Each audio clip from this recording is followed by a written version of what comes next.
Hello guys, ये है grade 6 की उर्दू की दरसी किताब जिसका नाम है ख्याल। तो आज हम इसके पहले चैप्टर की तमाम एक्सरसाइज करने वाले हैं, तो चलिए शुरू करते हैं। तो आप देख सकते हैं ये इसका पहला चैप्टर है और ये जो जिसने नज़म लिखी है उसका नाम है मोहम्मद शफीकुद्दीन नैयर। चलते हैं इसके अल्फाज मायने पर। ये देख सकते हैं ये इसके अल्फाज मायने हैं। चलते हैं इसके सवाल जवाब पर। तो ये है इसका सवाल जवाब, सोचिए और बताइए इस नज़्म में सरकार से क्या मुराद है। चलते हैं इसके जवाब पर। तो ये इसका जवाब है, इस नज़्म में सरकार से मुराद अल्लाह ताला की बारगाह है। बारगाह भी ले सकते हैं, दरबार भी ले सकते हैं। ये है इसका दूसरा सवाल, खुल को क़ुव्वत के तारे चमकने का क्या मतलब है। चलते हैं इसके जवाब पर। खुल को क़ुव्वत के तारे चमकने का मतलब मुल्क में सबका मिलजुल कर मोहब्बत से रहना है, क्योंकि मिलजुल कर रहने से हर तरफ खुशहाली आती है। चलते हैं इसके तीसरे सवाल पर। तीसरा सवाल ये है, नज़्म में किस चीज़ की फैलने की तमन्ना की गई है। चलते हैं इसके जवाब पर। तो ये है इसका जवाब, इस नज़्म में इल्म और फ़न की फैलने की तमन्ना की गई है। चलते हैं चौथे सवाल पर। तो ये इसका चौथा सवाल, दूर अस्कार रस्मों से आप क्या समझते हैं। चलते हैं इसके जवाब पर। तो ये रस का जवाब, दूर अस्कार रस्मों का मतलब है ऐसे रस्म और रिवाज जो हमारे समाज को खराब करे और लोगों को बेकार बनाए, जैसे चीज़ की रस्में और आतिशबाजी वगैरह। चलते हैं इसके पांचवें सवाल पर। अदल और इंसाफ का बोलबाला होने का क्या फ़ायदा है। चलते हैं इसके जवाब पर। अदल और इंसाफ का बोलबाला होने से समाज में अमन कायम होगा और सबको बराबर का दर्जा मिलेगा।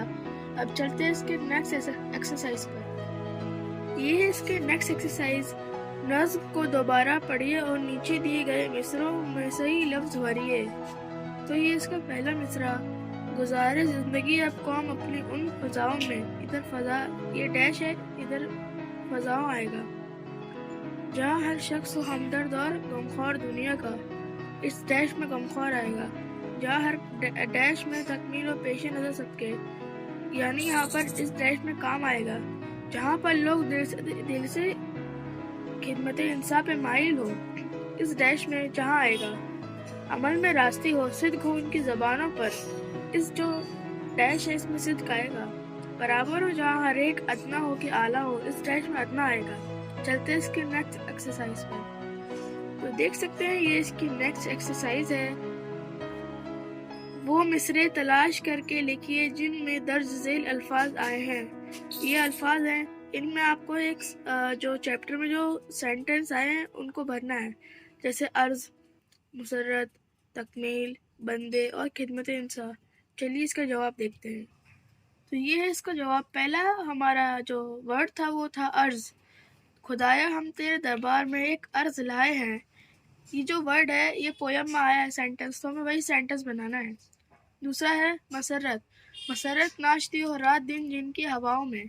तकमील, जहाँ हर काम में हो तकमील पेशे नज़र सबके।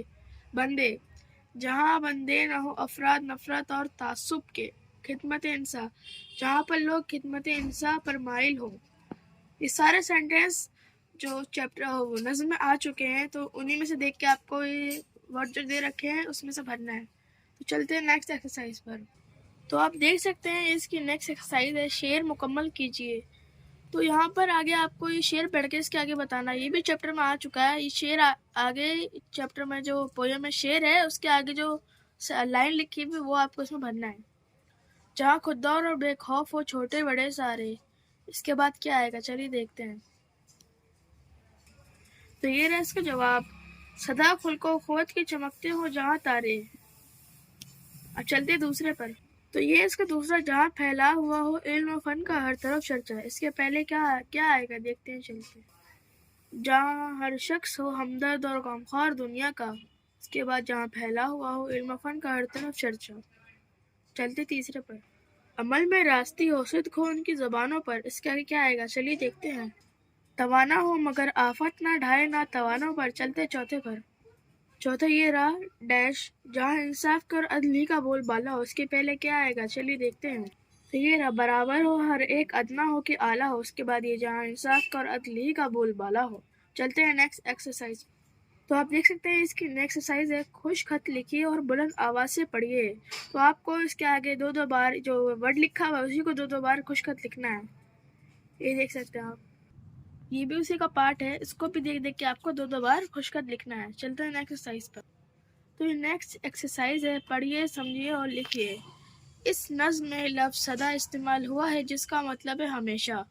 ایک لفظ صدا بھی ہے جس کا مطلب ہے آواز. ایسے 2 لفظوں کو جن کی آواز ایک ہو لیکن املا اور معنی کے اعتبار سے مختلف ہوں اسے ہم آواز کہتے ہیں. 5 ایسے الفاظ لکھیے جن کی آواز ایک ہو لیکن املا اور معنی الگ ہو. چلتے دیکھتے ہیں اس کا جواب. تو یہ دیکھیے میں نے 5 الفاظ لکھ دیے ہیں.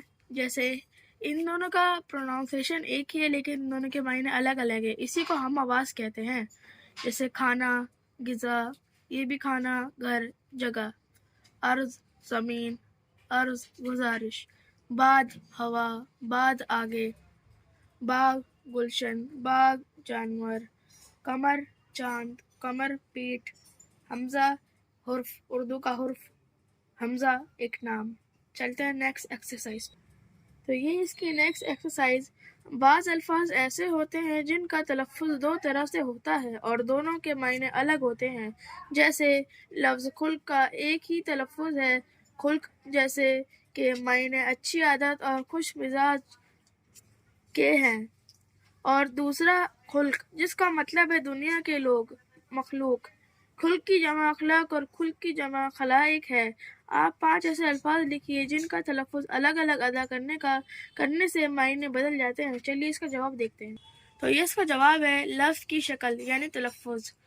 خلق, اس خلق میں اوپر جزم لگ گیا ہے, خلق, خلق.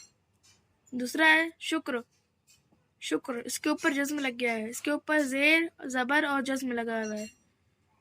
ان تینوں کا پروناؤنسیشن ایک ہی ہے لیکن ان کی جو میننگ ہے وہ الگ الگ ہے. چلتے تھرڈ پہ. ملک, ملک, اس میں زبر لگ گیا ہے, ملک, اس میں زبر اور زیر لگ گیا ہے. چوتھا کل, اس کل میں زبر لگ گیا ہے, اس کل میں زیر لگ گیا ہے. نمبر 5 گل, گل, اس گل میں پیش لگ گیا ہے اور اس گل میں زیر لگ گیا ہے. اس گل کا مطلب ہوتا ہے مٹی. تو آپ ادھر بھی دیکھ سکتے ہیں یہ 2 معنی ہیں, ایک لفظ اور الگ الگ معنی, یعنی عالم, دنیا, نام, حالت, من, جی, ایک ورنا کا آلہ, کان, سننے کا آلہ, گھان, خلا. نمبر 4 مانگ, بالوں کی مانگ, خواہش. نمبر 5 سونا, ایک دھات ہے یعنی ایک میٹل ہے, سونا, نیند. تو اسی کے ساتھ میں ہمارا جو چیپٹر ہے وہ ختم ہو چکا ہے. ویڈیو پسند ہو تو لائک کریں, چینل کو سبسکرائب کریں. ملتے ہیں گائز کسی نئی ویڈیو میں کسی نئی ٹاپک کے ساتھ میں. تب تک کے لیے بائے بائے.